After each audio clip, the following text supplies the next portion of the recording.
In the obsidian towers of Paris, Adrian Laurent was a god of industry. He commanded billions. Yet every noon, he retreated to a solitary taboo ghost in a suit of armor. No one dared to breach his silence until a woman with a mop and a faded scarf did the unthinkable. She didn't ask for a raise. She asked for his soul. One question shattered a decade of ironclad isolation, proving that the highest price for success is often the heart itself. To understand the man behind the shadow, one must first walk through the cold, marble halls of his empire where the air smells of expensive ozone and forgotten promises. The morning light in Paris does not merely shine. It interrogates. It filters through the floor-to-ceiling glass of the Laurent monolith, casting long, predatory shadows across the charcoal gray carpets.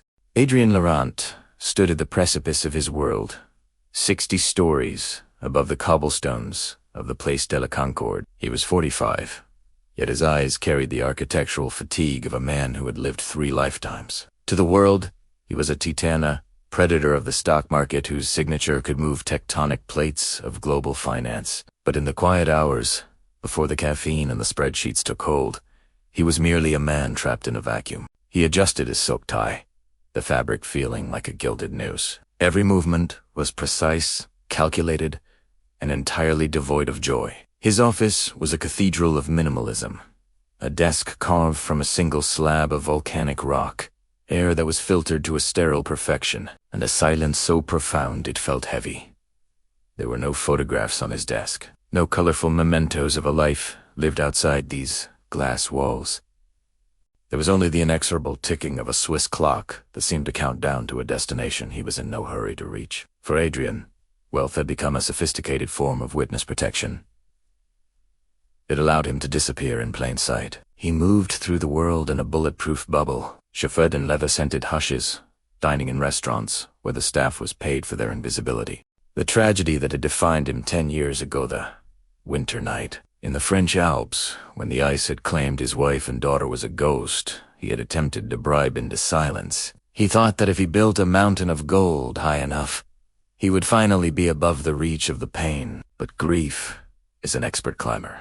It followed him into every boardroom, sat with him in every private jet, and, most pointedly, waited for him every day at 12:30 p.m., the corporate cafeteria of Laurent. International was a marvel of modern design, a sprawling space of white marble and brushed steel where the elite of the financial world gathered to fuel their ambitions. Yet, there was a dead zone in the center of this hive. A single, circular table near the eastern window remained perpetually vacant, save for one man. Adrian Laurent sat there every day, alone. His employees watched him from a distance, their voices dropping to a respectful, terrified whisper as they passed. He was the Ice King, a man whose presence lowered the ambient temperature of the room by 10 degrees. He would eat a simple salad, his eyes fixed on the horizon, never once acknowledging the hundreds of people who drew their livelihoods from his intellect. This isolation was his fortress. He didn't want their smiles. He didn't want their good mornings. He wanted the sterile peace of the disconnected. He had convinced himself that human connection was a liability, a fraying rope that only led to a fall. The staff knew the rules. You did not approach the CEO during his hour of solitude. You did not make eye contact. You treated the circular table as if it were a sovereign nation with closed borders. But on a Tuesday that felt indistinguishable from 1,000 other Tuesdays, the protocol was breached. The air in the cafeteria was thick with the scent of roasted coffee and the frantic clatter of silverware. Adrian was staring at the Seine, watching the tourist boats crawl like beetles along the water, when he felt a shift in the atmosphere. A shadow fell across his table. It wasn't the fleeting shadow of a hurried executive. It was stationary.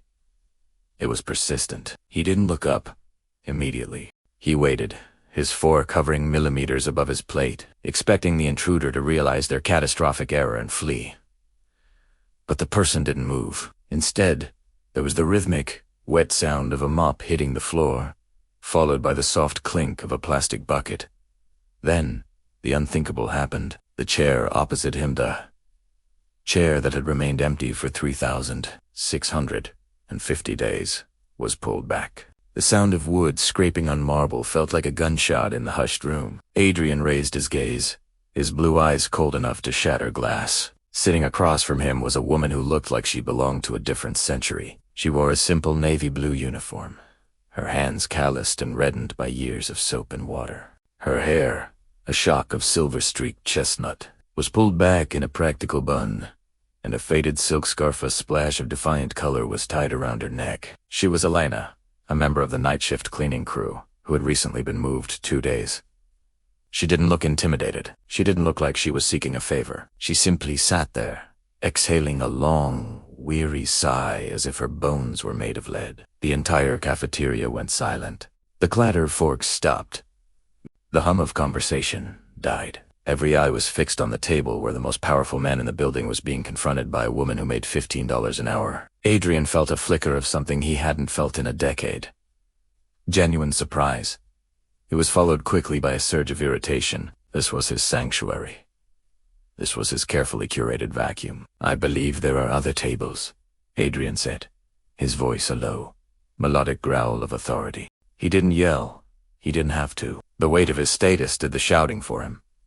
Elena didn't flinch. She leaned back, her eyes a warm, deep ember meeting, his with a terrifying level of parody. She looked at him not as a billionaire, but as a person. It was a gaze Adrian found deeply uncomfortable. It was too perceptive, too human. "The other tables are loud," she replied, her voice carrying a soft, melodic accent that whispered of the Mediterranean. "And you, Monsieur Laurent, you look like a man who has mastered the art of being loud without saying a word. I thought we might share the quiet." Adrian narrowed his eyes. "You know who I am. You know that this table is not for public use." Elena smiled, a small, bittersweet curve of the lips that didn't reach for his approval. "I know you are the man who pays for the wax on these floors, but I also know that a man who eats alone for 10 years is he, doing it because he likes the food. Yes, doing it because yes, waiting for someone to give him permission to rejoin the world." She leaned forward then, her elbows resting on the pristine white linen, and asked the question that would begin the dismantling of Adrian Laurent's empire of ice. It wasn't about money. It wasn't about his company. It was a question so simple, yet so devastatingly complex, that it bypassed all his defenses. The question hung in the air like a storm no one saw coming. A sudden drop in pressure that made your ears pop and your heart stutter. Elena didn't flinch. Her eyes were steady, a pair of anchors in a sea of corporate perfection. "Monsieur Laurent," she whispered, her voice a sandpaper rasp of terrifying truth. "If you could trade every polished floor of this glass cage for one more minute in the freezing snow, would you have the courage to do it?" The silence that followed wasn't just quiet, it was heavy. Adrian felt the oxygen leave his lungs. For a solid decade, he had built a vacuum around his life, a place where the past couldn't breathe. Yet here was this woman, smelling of cheap lavender soap and industrial bleach, reaching into the most private vault of his soul. His hand, usually as steady as a surgeon's, betrayed a tiny tremor. He gripped his silver fork until his knuckles turned the color of bone. He should have fired her. He should have summoned security with a flick of his wrist, the silent men in black suits who stood like statues by the elevator's end. Hettery raced from the building before her shift ended. That was the logical, cold-blooded way of Adrian Laurent, but he didn't. Instead, he stared at the scarf around her neck, up close, in the harsh glare of the cafeteria's lead chandeliers. He saw the pattern. It wasn't just a random splash of color. It was a traditional alpine weave, a specific geometric dance of blue and white that belonged to the high-altitude villages near Chamonix, the very place where his world had ended in a scream of twisting metal and shattering ice. The memory hit him with brutal, forced the sharp ozone scent of the mountain storm, the way his car's amber headlights had flickered on the wet, black pavement just before the slide. He felt a phantom chill of the hospital air, a sterile metallic smell that had haunted his dreams for 3,000 nights. "Who are you?" Adrian asked, his voice barely a breath. It wasn't a command, it was a prayer. Elena didn't answer with words. She reached into the pocket of her navy blue apron and pulled out a small, laminated photograph. It was frayed at the edges, the colors faded by time and touch. She slid it across the white linen table. Adrian looked down. It was a photo of a young girl, maybe 6 years old, standing in front of a small, rustic bakery in the mountains. Beside her was a younger Elena, her face unlined by the decade of labor that now etched her features. And in the background, out of focus but unmistakable, was a black luxury SUV Adrian's car parked at the trailhead. "My daughter was the one who found you," Elena said softly, her voice trembling for the first time. "She was the first to reach the wreckage. She sat in the snow and held your hand while the emergency crews struggled to cut you from the steel. You don't remember her, of course? You were drifting in that gray space between here and there. But she never forgot you. She talked about the man with the sad eyes until the day she left us." Adrian felt a jagged shard of ice pierce his chest. The Ice King was melting, and the process was agonizing. The tension in the room was electric. His executive assistants were now hovering at the edge of the dining area, their faces masks of confusion and concern. They saw their leader, the man who dismantled companies with a pen stroke lining, toward a cleaning lady, as if she held the secret to eternal life. "I thought I was the only one who died that night," Adrian managed to say, his mind a chaotic roar of guilt and revelation. "We all die a little when we stop looking at the sky." "Adrian," Elena replied, using his first name with a familiarity that would have normally cost someone their career. She stood up then, the chair making that same sharp, discordant scrape against the marble. The moment of connection was being stretched thin. "Abu, you built this tower to be closer to the clouds, but you've never been further from the sun. I didn't come here for money. I came here because my daughter made me promise that I would check on you. She wanted to know if you ever learned how to breathe again."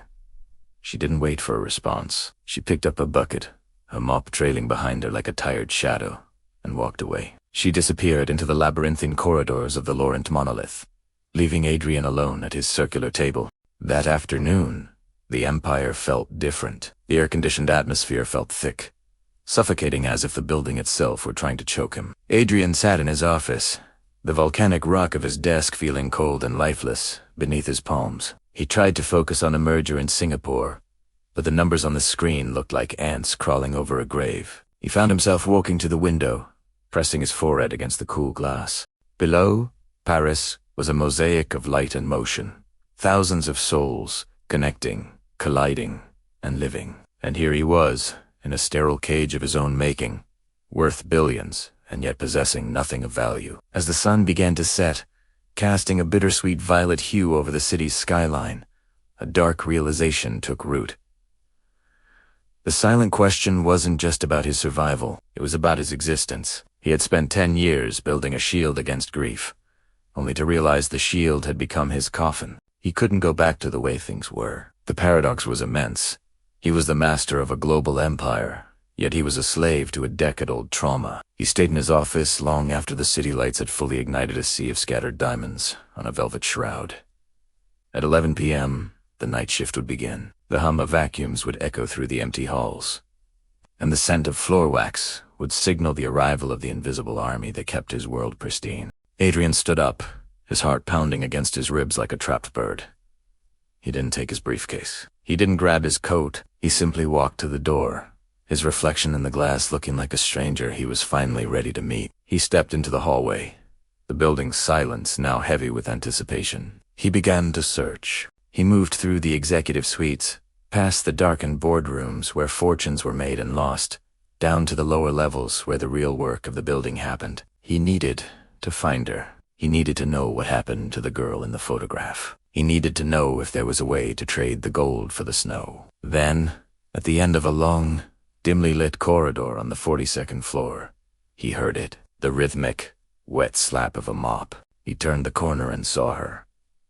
Elena was there, her back to him, working with a steady, relentless resilience. But as he drew closer, he realized she wasn't alone. She was humming a soft, melancholy tune, the same melody his wife used to sing in the quiet hours of the morning. Adrian stopped. The air felt thin. "Elena," he whispered. She turned, her face illuminated by the flickering emergency lights of the hallway. She didn't look surprised to see him. She looked as if she had been waiting for him for an eternity. But as Adrian stepped into the light, he saw something that made his blood run cold. There, sitting on a cleaning cart next to her, was a small, hand-carved wooden Toya mountain chamois identical to the one his daughter had been holding when the car hit the ice. The coincidence was too sharp, the tension too high. The wall between the past And the present didn't just crack. It disintegrated. Adrian realized that Elena wasn't just a messenger. She was a mirror. And the reflection he was seeing was one he wasn't sure he could survive. The wooden toy sat on the edge of the metal cart like a small, silent effigy of a life Adrian had tried to erase. It was carved from alpine pine, the grain of the wood smoothed by 1,000 anxious touches. Adrian reached out, his fingers trembling as they brushed the cool, varnished surface of the mountain chamois. The sensation was an electric shock, a tactile bridge back to the snowy embankment, where his world had dissolved into white noise and agony. He could almost feel the phantom weight of his daughter as his hand in his... A memory he had spent a decade trying to bury under the suffocating weight of his bank accounts. He looked at Elena, and for the first time, he didn't see a subordinate. He saw a mirror of his own unacknowledged mourning. She didn't make it, did she? Adrian's voice was a jagged whisper, stripped of all its corporate authority. The silence in the hallway was absolute, broken only by the distant, rhythmic hum of the building's ventilation. System a mechanical heartbeat that felt cold and indifferent. Elena shook her head slowly, a single tear tracing a path through the dust on her cheek. A year after the accident, the fever took her, but she spent that year talking about the man she saved. She told me that when she held your hand in the snow, she felt your heart fighting. She said you had so much left to do, Monsieur Laurent. She died believing that your life was a miracle. But I look at you now, and I see a man who is treating his life like a sentence. The words struck Adrian with the force of a physical blow. He staggered back against the cold glass of a boardroom door, the Ice King finally shattering into 1,000 irrelevant shards. The realization was a violent tide. He had survived the mountain, only to die in a skyscraper. He had built a monument to his survival that had become his mausoleum. Every stock, trade, every acquisition, every billion-dollar merger had been a frantic attempt to outrun the silence of that snowy night. He realized then that wealth was not his power. It was his paralysis. He had become a ghost haunting his own success. The following morning, the Laurent monolith was not greeted by its usual sterile silence. The atmosphere seethed, a subtle change in the biting ozone scent of the air. Adrian Laurent did not arrive in his armored sedan. He did not ascend in the private elevator. Instead, he walked through the front doors like a common man, the morning sun of Paris, warming his face for the first time in a decade. He went directly to the cafeteria. He didn't sit at the circular table near the window. Instead, he walked to the center of the room, where the noise was loudest and the life was most vibrant. He ordered coffee for the staff. He sat with a junior analyst and asked about her family. He spoke to the security guards. The corporate fortress didn't fall, but its walls became transparent. Within a week, the Ice King was a name spoken only in the past tense. Adrian began to dismantle the vacuum. He established a foundation in the name of the girl who had held his hand in the snow. Not a cold, tax-deductible charity, but a living, breathing effort to provide mountain rescue and medical care to the remote villages of the Alps. But the most profound change was the smallest. Every Tuesday at noon, the circular table by the window was no longer a dead zone. It was reserved not for a CEO and his ego, but for two friends. Adrian and Elena sat there together, sharing the quiet that Elena had first identified. They didn't talk about the market or the cleaning schedules. They talked about the smell of pine needles after a storm, the way the light hits the peaks at dawn, and the bittersweet beauty of a life that is fragile enough to be precious. Adrian eventually sold his majority shares, stepping down from the obsidian tower that had been his cage. He didn't disappear. He simply redirected. He used his billions to build connections instead of walls. He realized that the silent question Elena had asked wasn't a riddle to be solved, but a paradigm to be lived. He had finally found the courage to trade the polished floors for the memory of the snow, and in doing so, he had learned how to breathe again. As the sun sets over the Seine, casting long, amber fingers across the city of light, Adrian Laurent can often be found on a park bench, away from the glass and the steel. He carries a small, wooden chamois in his pocketer.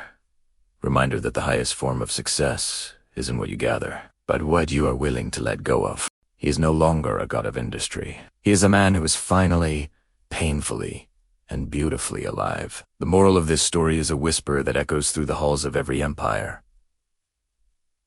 Success without connection is the loneliest form of failure. We spend our lives building fortresses of gold, forgetting that the only thing that truly protects us is the warmth of a hand held in the dark. Wealth can buy you a seat at the table, but only vulnerability can buy you a place in the world. If you were given the chance to trade everything you've worked for to reclaim one lost moment of true human connection, would you have the courage to do it? Or have you built your tower too high to see the people standing at the base?